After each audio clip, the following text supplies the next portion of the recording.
Hello everyone, welcome back on my YouTube channel. आज के session में हम डिस्कस करेंगे grievance settlement authorities under the industrial dispute act 1947। The topic is related to conciliation machinery authorities for the prevention and settlement of industrial dispute. ठीक है, सो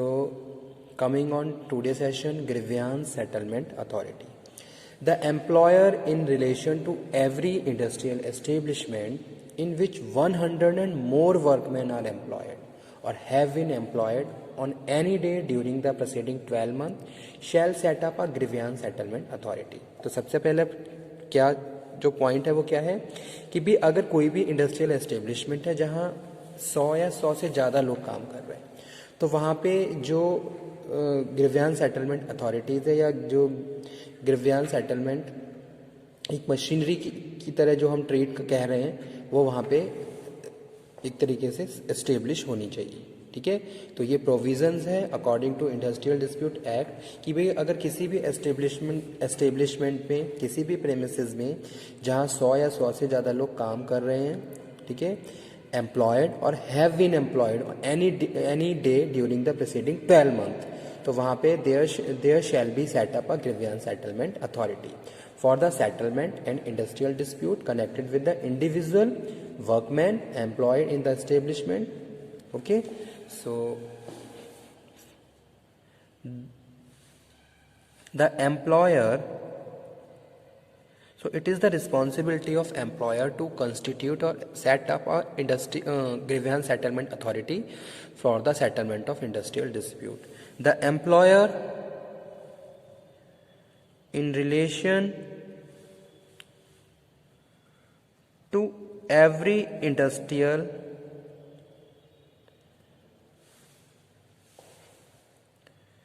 establishment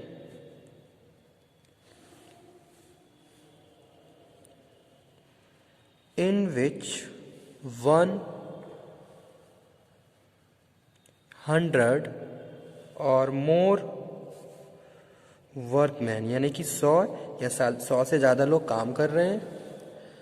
are employed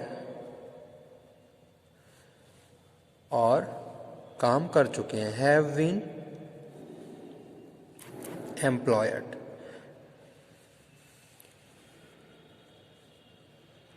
on any day during preceding 12 months shall set up a grievance settlement authority। किसी भी establishment में किसी भी एक particular time period पे यानी कि 12 मंथ का जो टाइम पीरियड है उसमें 100 या 100 से ज़्यादा लोग काम कर रहे हैं या कर चुके हैं, तो वहाँ पे एम्प्लॉयर की रिस्पॉन्सिबिलिटी है कि वो एक ग्रीवेंस सेटलमेंट अथॉरिटी को वहाँ पे सेटअप करे for settlement of industrial dispute, for settlement dispute related to industry, इनकी इंडस्ट्रियल डिस्प्यूट की यहाँ पे हम बात कर रहे हैं, connected with an individual, connected with an individual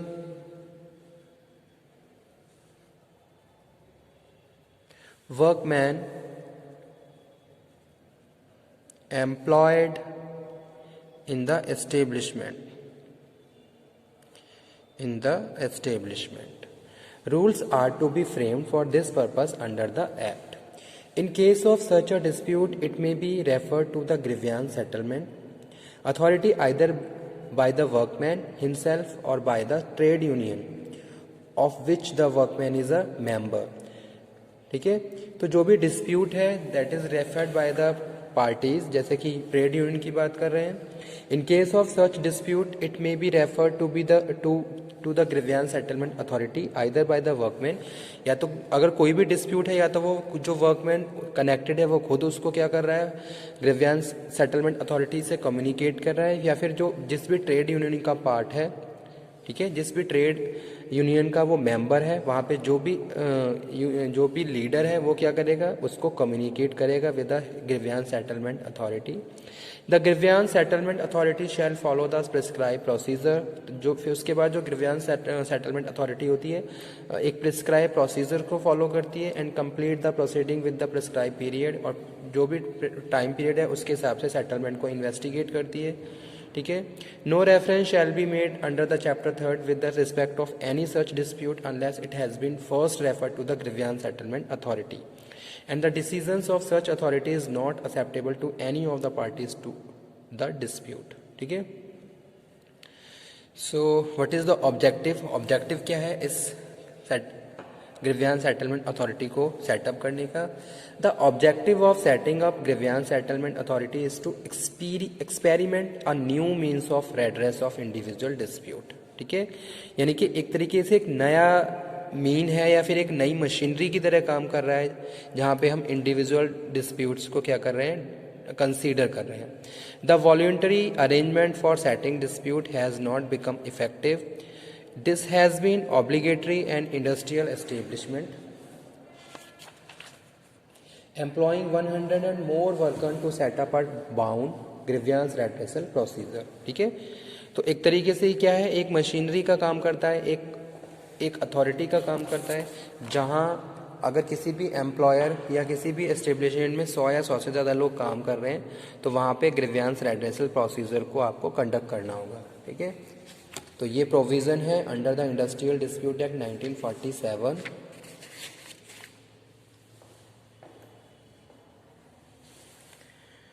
objective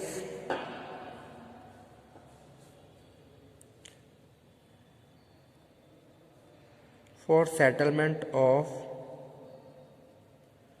dispute related to grievance settlement machinery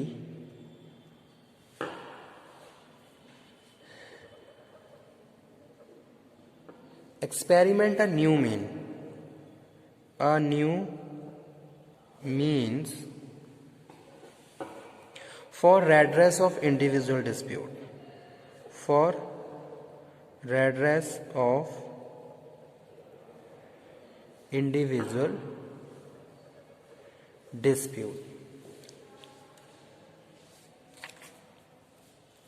okay।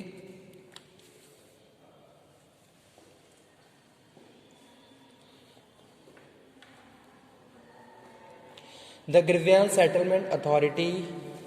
is to occupy to certain extent of domain of domestic inquiry, which is also to be set up by the employer। तो यहाँ पे जो भी grievance settlement machinery है constitute a inquiry with employer, ठीक है। Domestic inquiry which is to also be set up by the employer. Speedy disposal of industrial dispute may be in the view of legislature to try this new machinery for the settlement of industrial dispute, okay. तो यहाँ पे हम किसकी बात कर रहे हैं, speedy disposal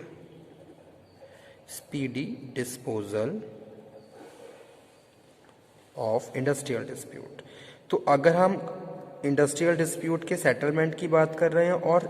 establishment में अगर कोई इस तरीके की कमेटी कंस्टिट्यूट की गई है तो इट इज़ ऑब्वियस कि ईजिली और बहुत ज़्यादा स्पीडी तरीके से इंडस्ट्रियल डिस्प्यूट को हम इन्वेस्टिगेट कर सकते हैं, कंस्टिट्यूट कर सकते हैं, सॉर्ट आउट कर सकते हैं और प्रॉपर जो भी मैटर है उसको फिनिश कर सकते हैं। तो वही चीज़ यहाँ पे हम बात कर रहे हैं, जो ऑब्जेक्टिव है ग्रीवियंस सेटलमेंट अथॉरिटी को एस्टेब्लिश करने का वो यही है कि भाई एक तरीके से हम अपने एस्टेब्लिशमेंट में अगर कोई ऐसी कमेटी या कोई ऐसी मशीनरी चला रहे हैं तो वो क्या करती है, दोनों पार्टीज़ को प्रॉपरली सुनती है और उसके बाद जो भी डिस्प्यूट है उसको कंसीडर किया जाता है, उसको इन्वेस्टिगेट किया जाता है, उसको इंस्पेक्ट किया जाता है और उसको विद इन टाइम पीरियड में सॉल्व किया जाता है, जो कि ऑर्गेनाइजेशंस के लिए बहुत ज़्यादा इंपॉर्टेंट है, ऑर्गेनाइजेशन की प्रोडक्टिविटी के लिए और इंडस्ट्रियल रिलेशंस के लिए मोस्ट इंपॉर्टेंट है। ठीक है, क्योंकि इंडस्ट्रियल रिलेशन अगर हेल्दी नहीं होंगे तो उसका इफेक्ट कहीं ना कहीं एम्प्लॉय एम्प्लॉयर दोनों पे ही पड़ता है। So speedy disposal of industrial dispute may be in the view of legislature to try this new machinery for the settlement of industrial dispute. तो ठीक है, तो एक तरीके से जो grievance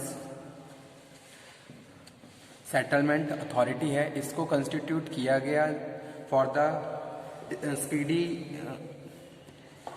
disposal of industrial dispute, ताकि बहुत बेटर तरीके से, बहुत इफेक्टिवनेस के साथ, बहुत ज़्यादा एफिशिएंसी के साथ हम जो भी डिस्प्यूट्स हो रहे हैं पार्टीज़ के बीच उनको कंसीडर करें, उनको इन्वेस्टिगेट करें और उनको विद इन टाइम पीरियड उनको रिजॉल्व करें, ताकि उसका इफेक्ट ऑर्गेनाइजेशंस की प्रोडक्टिविटी पे भी ना पड़े और एम्प्लॉयर पे भी ना पड़े। ठीक है, तो जो ये जो मशीनरी है या फिर हम बात कर रहे हैं ग्रीवियंस सेटलमेंट अथॉरिटी की, एक तरीके से preventive and settlement of dispute machinery का काम करती है, जिसमें हम बात कर रहे हैं कि भी अगर आपके एस्टेब्लिशमेंट में 100 या 100 से ज़्यादा लोग काम कर रहे हैं या कर चुके हैं, तो जो एम्प्लॉयर है, employer shall be liable and set up a grievance settlement authority for the settlement of industrial dispute. ठीक है, तो उसकी रिस्पॉन्सिबिलिटी है कि अगर कोई भी मशीन आपके एस्टेब्लिशमेंट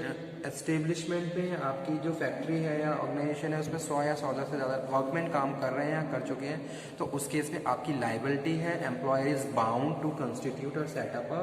ग्रीवियंस सेटलमेंट अथॉरिटी। ठीक है, अब इसमें जो भी ऑथराइज पर्सन है वो क्या करते हैं, जो भी डिस्प्यूट हो रहा है उसको कंसीडर करते हैं, उनको इन्वेस्टिगेट करते हैं, उनको सॉर्ट आउट करते हैं और टाइम पे दोनों पार्टीज को एक पॉजिटिव कंसेंट पे